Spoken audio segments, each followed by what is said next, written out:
السلام علیکم ورحمۃ اللہ وبرکاتہ۔ ایک صاحب نے مسئلہ پوچھا ہے کہ سردی کافی ہو رہی ہے تو کیا ایسے موقع پر ہم عشاء اور فجر کی نماز کے لیے تیمم کر سکتے ہیں؟ بہت ہی اچھا سوال ہے۔ اس لیے آج ہم اس مسئلے کو سمجھیں گے کہ تیمم انسان کب کر سکتا ہے اور شریعت مطہرہ نے کن موقع پر تیمم کرنے کی اجازت دی ہے۔ چنانچہ قرآن کریم کے اندر اللہ تبارک و تعالی نے ارشاد فرمایا فَلَمْ تَجِدُوا مَاءً فَتَيَمَّمُوا صَعِيدًا طَيِّبًا، کہ اگر تم پانی پر قدرت نہ رکھتے ہو، اگر تمہارے پاس پانی موجود نہیں ہے تو ایسی صورت میں تم تیمم کر لو۔ تو اس آیت کریمہ سے پتہ چلتا ہے کہ شریعت صرف ایک صورت میں اجازت دیتی ہے تیمم کرنے کا، اور وہ صورت ہے کہ انسان پانی پر قدرت نہ رکھتا ہو۔ اب پانی پر قدرت نہ رکھنے کی کئی شکلیں اور صورتیں ہو سکتی ہیں۔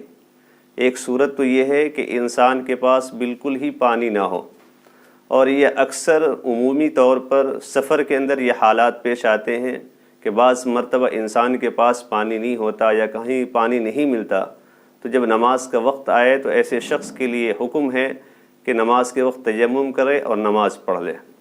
دوسری شکل یہ ہو سکتی ہے کہ انسان کے پاس پانی ہے لیکن انسان کو ایسی بیماری لاحق ہو گئی ہے اور ایسی بیماری کے اندر مبتلا ہو گیا ہے کہ اگر وہ پانی کو استعمال کرتا ہے تو اس کی وجہ سے اس کے جان کو خطرہ ہو سکتا ہے یا بیماری بڑھ سکتی ہے۔ ایسے شخص کے لیے شریعت اجازت دیتی ہے کہ ایسے موقع پر انسان تیمم سے کام چلا لے۔ اسی طریقے سے وہ نمازیں کہ جن کی قضا نہیں ہے، مثلا عیدین کی نمازیں ہیں، جنازے کی نماز ہے، ایسے موقع پر بھی انسان تیمم کر سکتا ہے۔ مثال کے طور پر ایک شخص اپنے گھر سے وضو بنا کر کے عید کی نماز پڑھنے کے لیے عیدگاہ تشریف لے گیا، یا جنازہ پڑھنے کے لیے جنازہ گاہ میں تشریف لے گیا۔ وہاں پہنچنے کے بعد اس کا وضو ٹوٹ جاتا ہے، اب وہاں پر بغل میں پانی نہیں ہے۔ اب اگر وہ شخص وضو بنانے کے لیے جاتا ہے اور اتنے دیر میں گمان ہے کہ میں وضو بنانے کے لیے جاؤں گا تب تک نماز جنازہ ختم ہو جائے گی یا عیدین کی نماز ختم ہو جائے گی، تو ایسے شخص کے لیے حکم ہے کہ وہ وضو نہ بنائے بلکہ وہیں پر تیمم کر کے جنازے کی نماز میں شریک ہو جائے۔ تو صرف یہ صورتیں ہیں اور یہ مواقع ہیں کہ جہاں پر شریعت مطہرہ نے تیمم کرنے کا حکم دیا ہے۔ باقی سردی اور گرمی کا کوئی میٹر نہیں ہے کہ انسان سردی میں تیمم کر سکتا ہے یا نہیں، گرمی میں کر سکتا ہے یا نہیں، یہ حالات کے اوپر ہیں۔ اگر گرمی کے موسم کے اندر بھی پانی دستیاب نہیں ہے یا گرمی کے اندر بھی انسان کی طبیعت خراب ہو جائے اور پانی استعمال کرنے سے صحت کو نقصان پہنچتا ہو تو گرمی کے اندر بھی انسان تیمم کر سکتا ہے۔ تو یہ مسئلہ ہم اچھی طریقے سے سمجھ گئے کہ تیمم کب کیا جا سکتا ہے۔ اب اس مسئلے کو بھی سمجھیں کہ تیمم کے اندر کتنی چیزیں فرض ہیں۔ تو تیمم کے اندر 3 چیزیں فرض ہیں۔ نمبر 1 نیت کرنا، نمبر 2 دونوں ہاتھ کو چہروں پر ملنا، نمبر 3 دونوں ہاتھوں کو کہنیوں تک ملنا۔ یہ 3 فرائض ہیں تیمم کے اندر۔ اب تیمم کا طریقہ کیا ہے؟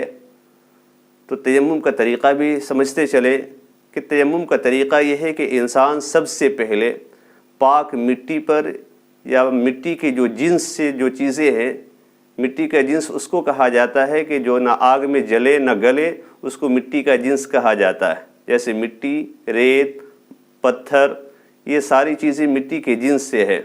تو اس کے اوپر انسان جو ہے سب سے پہلے ارادہ کرے پاکی کا، اس کے بعد اپنے دونوں ہاتھوں کو مٹی کے اوپر ضرب لگائے، اس کے بعد ہاتھ کو ایسے ہلائے، اور ہاتھ کو ہلانے کے بعد مٹی جھڑ جائے تو اس کو دونوں ہاتھوں کو اپنے چہرے پر پھرائے اور اچھی طریقے سے ملے تاکہ چہرے کے ایک بال کے برابر بھی جگہ خالی نہ رہے۔ اس کے بعد دوسری مرتبہ ہاتھ کو پھر مٹی پر مارے، اس کے بعد پھر اس کو ہلا لے، اور سب سے پہلے بائیں ہاتھ کو دائیں ہاتھ کے نیچے لائے، یہاں سے شروع کرے کہ انگلیوں تک یہاں پر لائے، پھر ادھر کے حصے کو یہاں تک لا کر ختم کرے، پھر داہنے ہاتھ کو بائیں ہاتھ کے نیچے رکھے، یہاں سے لے کر کے یہاں تک آئے کہ انگلیوں تک، پھر اس کے بعد یہاں سے اٹھا کر کے یہاں تک لائے۔ یہ جو ہے تیمم کا طریقہ ہے۔ تیمم کے اندر سر کا مسح نہیں ہوتا، پیر کا مسح نہیں ہوتا۔ اللہ نے فرمایا کہ وَامْسَحُوا بِوُجُوهِكُمْ وَأَيْدِيكُمْ مِنْ، کہ اپنے چہرے کے اوپر مسح کرو اور اپنے ہاتھوں کے اوپر مسح کرو۔ امید ہے کہ آپ کو یہ مسئلہ اچھی طریقے سے سمجھ میں آ گیا ہوگا۔ آگے بھی اپنے دوستوں کے پاس شیئر کریں تاکہ دین کی معلومات انہیں بھی ہو سکے۔